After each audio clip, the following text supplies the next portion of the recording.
Susah, dia kata susah nak terima hakikat ni, rumah kau duduk dah 10 tahun tiba-tiba berhantu. Memang susah sangat nak terima hakikat ni, dia kata.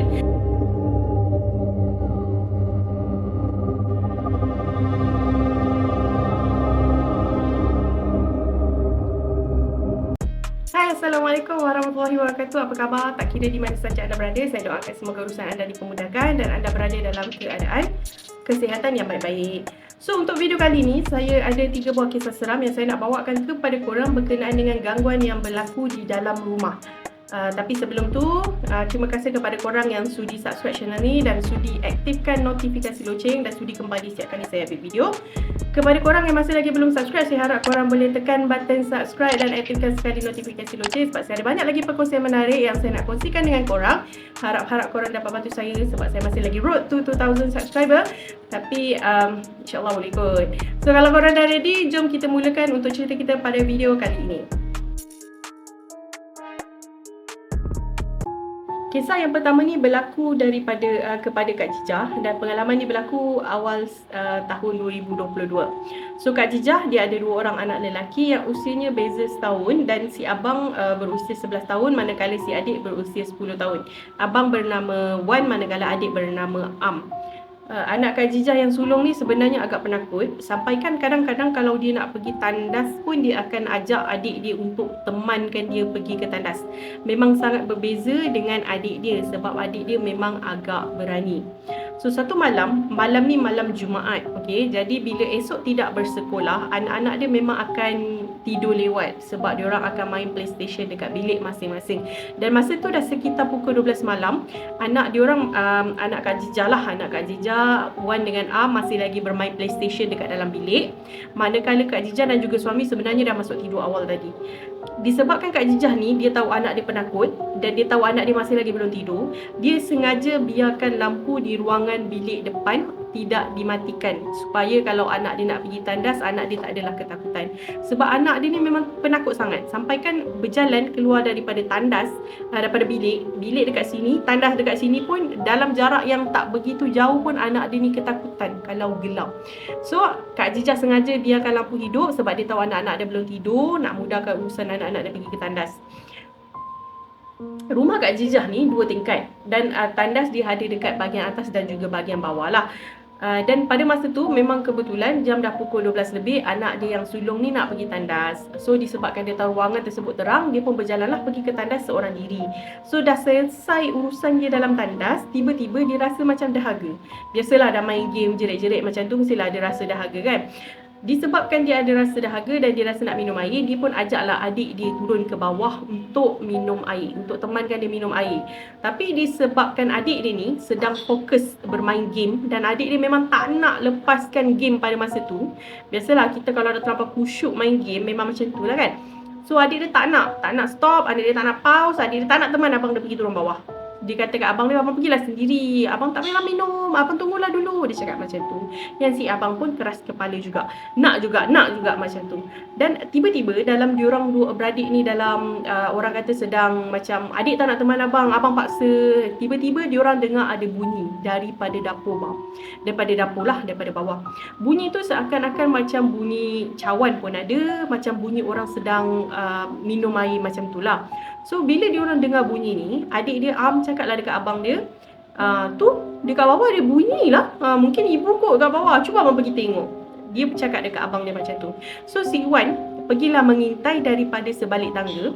Sebabnya tangga rumah ni memang akan terus turun ke arah dapur. Jadi daripada atas bila diorang mengintai, dia boleh nampak dapur.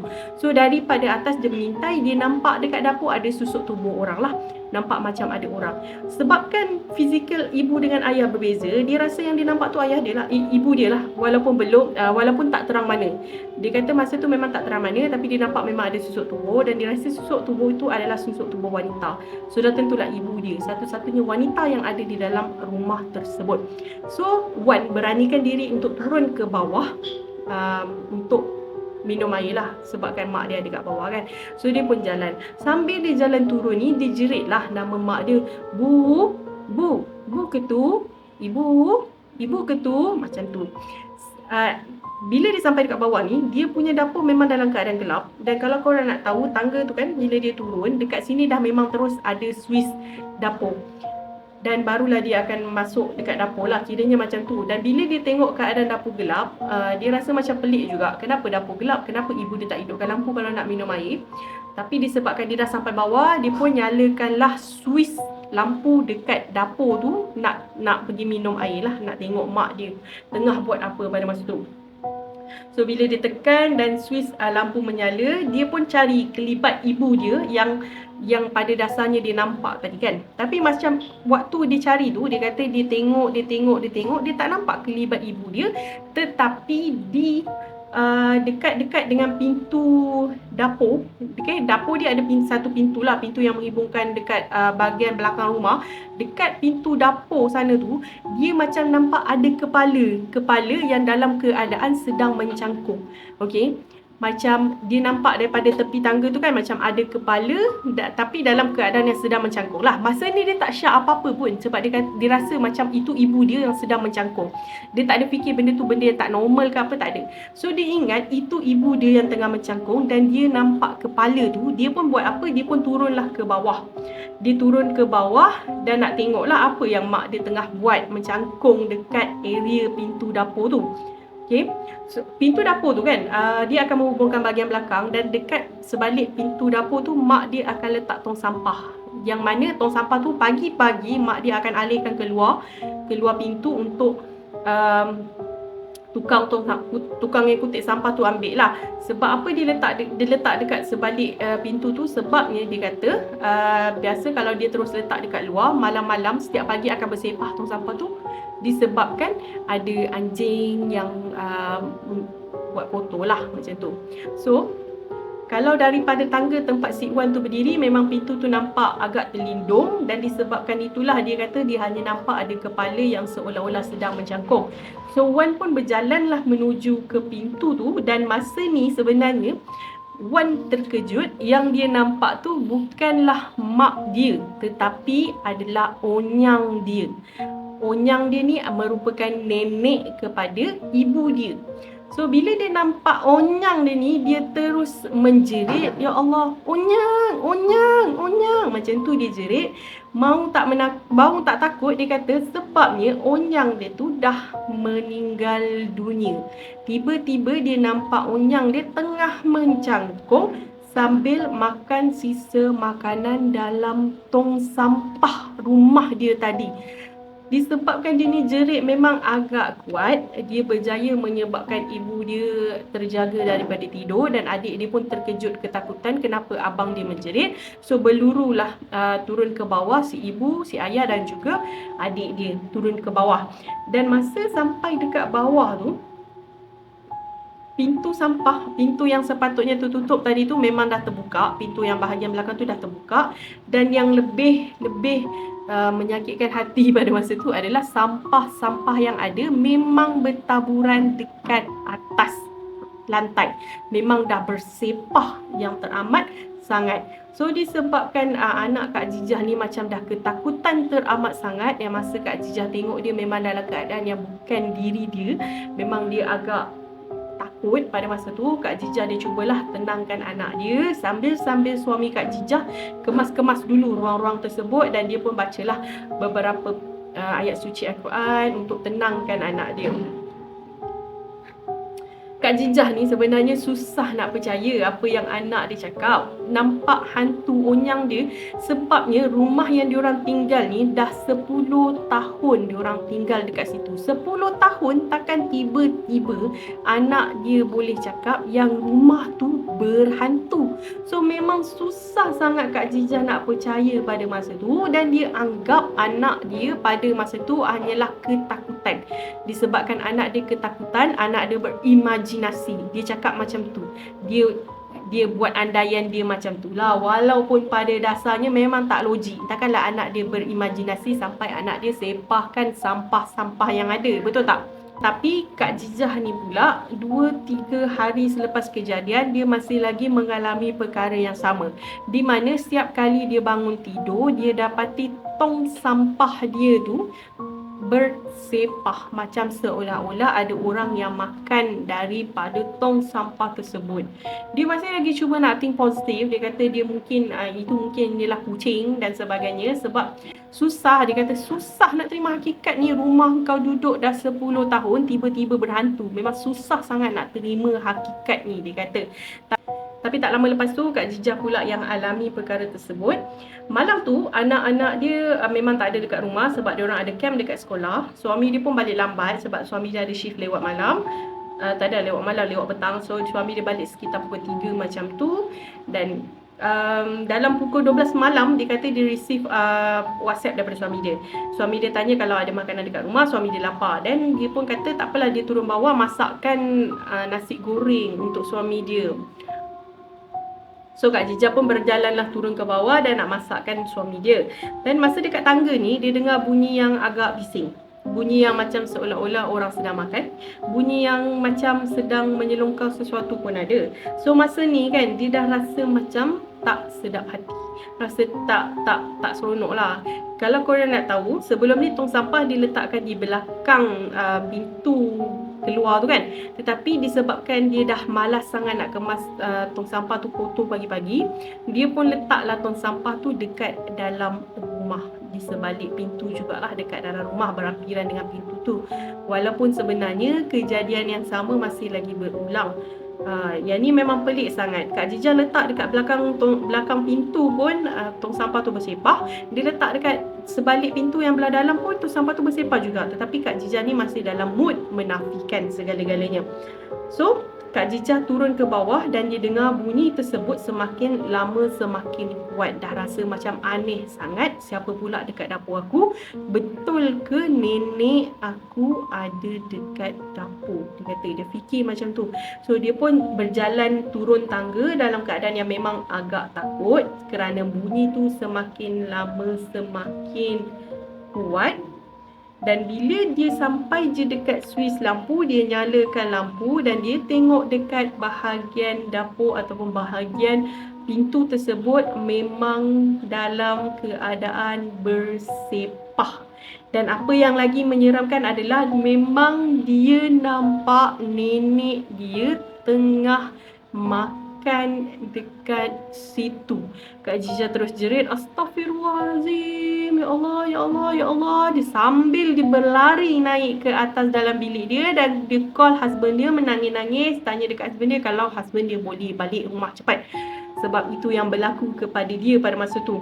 So akhirnya Kak Jijah dan suami dapatkan bantuan daripada pakar Islam. Sebenarnya masa ni jenuh jugalah fikir macam mana masalah ni boleh timbul.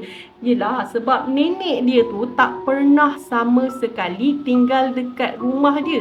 Nenek dia memang tak pernah tinggal dekat rumah dia. Kenapa tiba-tiba jemaah nenek dia pula yang muncul dekat rumah tersebut secara tiba-tiba.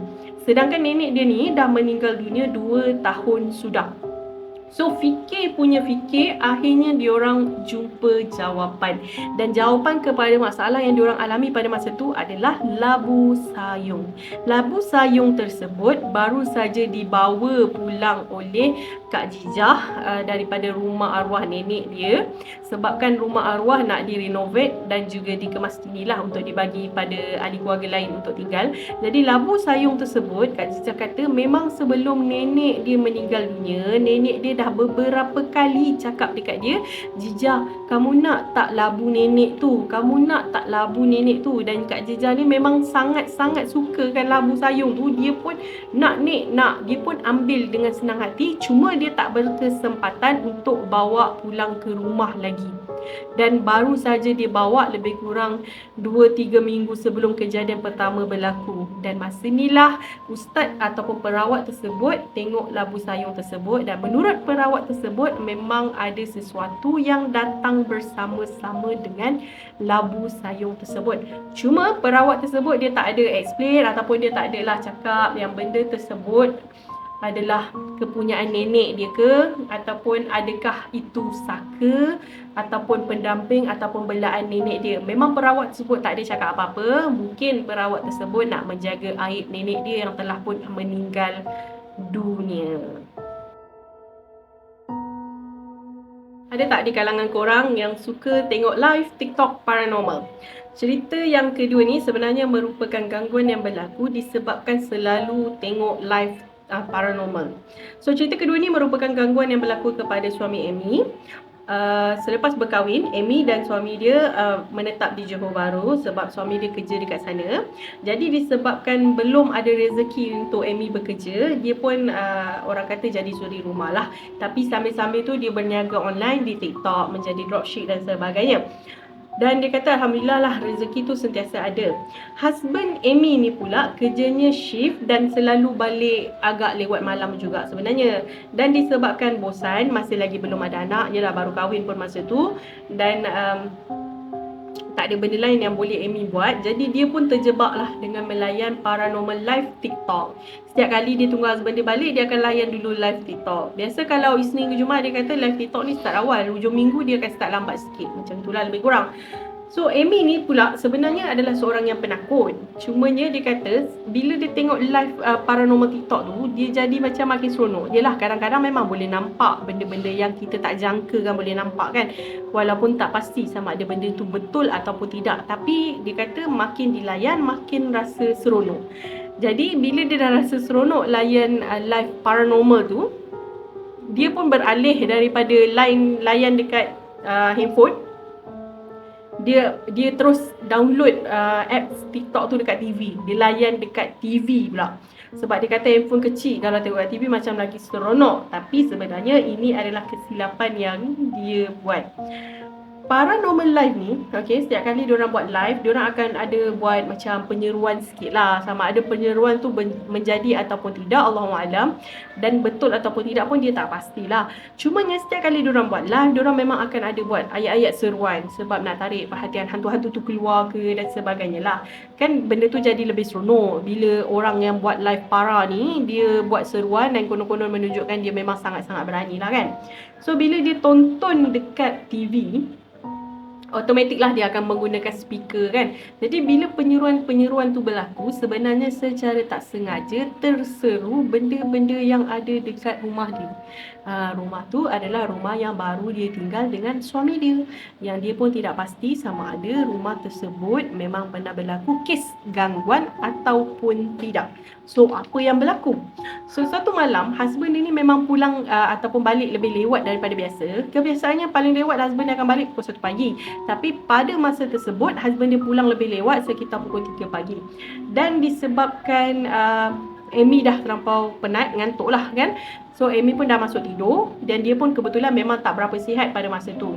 So rumah dia ni rumah apartment. So kalau rumah apartment, bila husband dia balik, husband dia buka pintu akan nampak straight ke arah ruang tamu.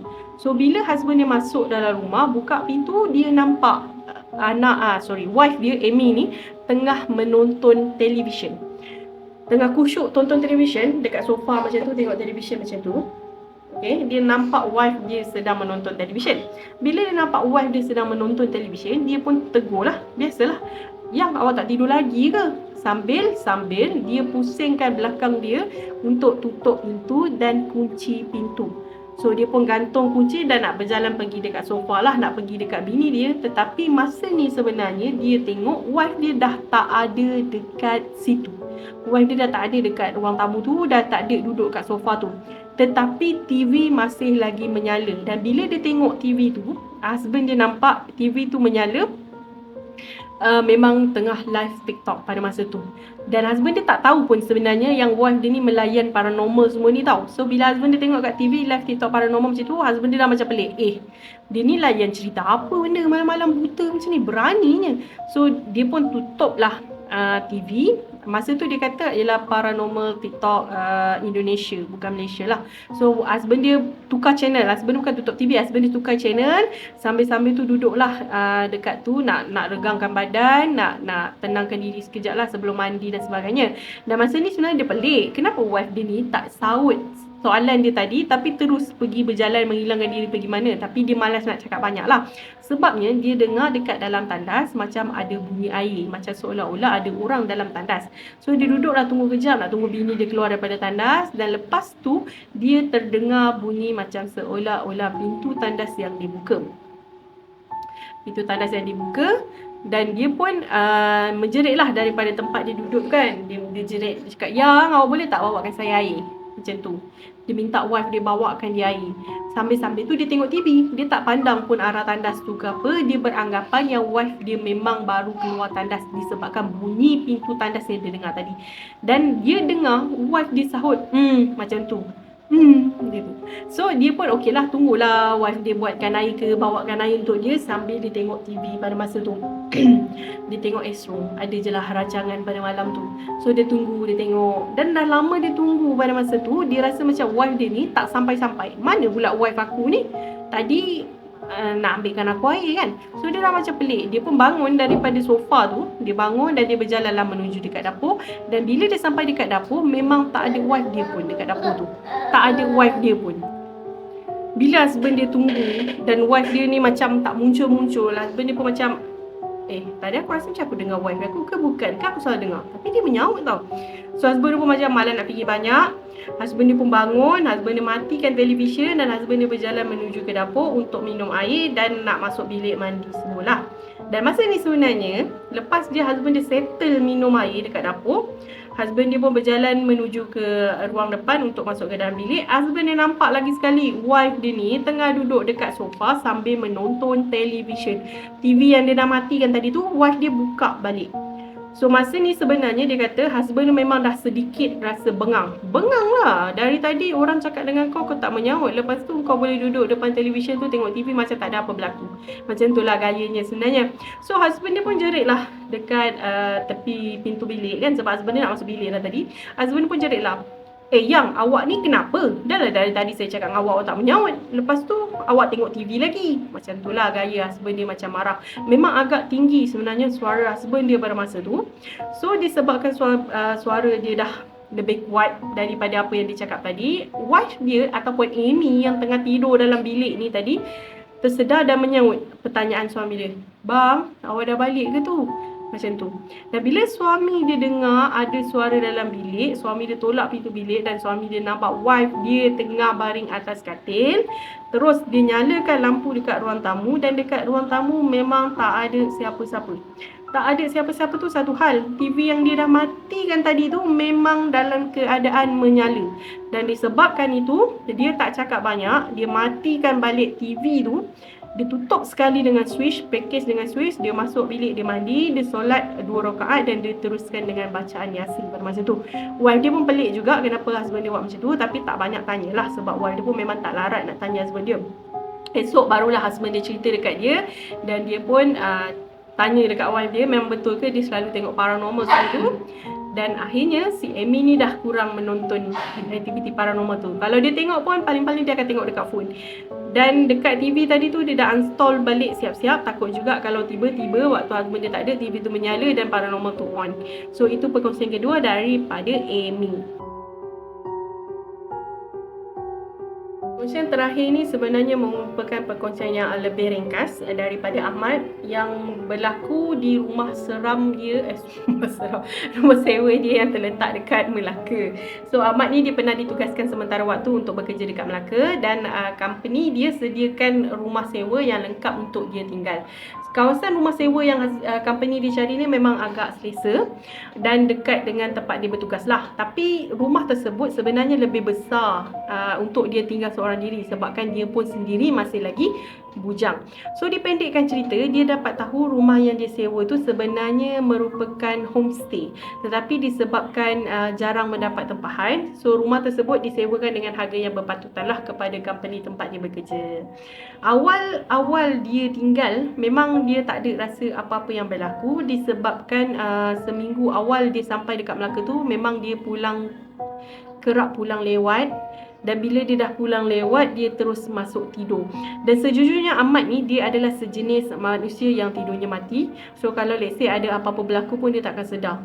So memang itulah yang berlaku pada minggu awal. Tetapi bila dah masuk minggu yang kedua, Ahmad ni dah mula slow down ataupun dah mula tone down dia punya company punya work lah, dia punya kerja-kerja dekat company. So dia dah pulang awal. So biasanya dia petang dia dah sampai dekat rumah. So bila dah sampai dekat rumah petang ni, memang biasanya kita akan spend time dengan diri kita lah. Dia kata dia akan rehat, solat, sembahyang maghrib, dan lepas isyak macam tu dia akan pergi makan dekat kedai yang memang berdekatan dengan rumah sewa tersebut lah. So dipendekkan cerita, malam tersebut, malam kejadian yang menyeramkan ni berlaku, dia buat aktiviti yang macam biasa. Dia sampai rumah awal, dia rehat, dan dia solat maghrib, dan dia rehat sekejap. Lepas tu dia solat isyak. Lepas saja solat isyak, dia terus keluar pergi makan lah. Dan habis saja makan, tak seperti kebiasaannya, selalunya dia terus tidur. Cumanya pada malam tersebut dia rasa macam nak layan movie. Sebab dah lama sangat dia kata dia tak tengok movie sejak dia datang ke Melaka tu. So dia pun on dia punya iPad dan dia layan movie daripada iPad dan Netflix lah. So jam dah sekitar pukul 12 macam tu, Ahmad pun dah plan nak masuk tidur lah sebab esok kerja pagi. So dia pun dah kemas nak masuk tidur. Tapi baru je dia nak lelapkan mata, tiba-tiba pintu diketuk. Pintu rumah dia diketuk lah. So awalnya ni dia rasa macam pelik. Sebab apa? Pukul 12 malam orang nak ketuk pintu rumahku ni. Ada benda kan? Dan dia rasa macam, lagi sekali yang peliknya, sebabnya rumah ni ada pagar. Bila ada pagar, dia dah kunci pagar. Macam mana orang tu boleh masuk daripada pagar tu, dia ketuk pintu rumah dia.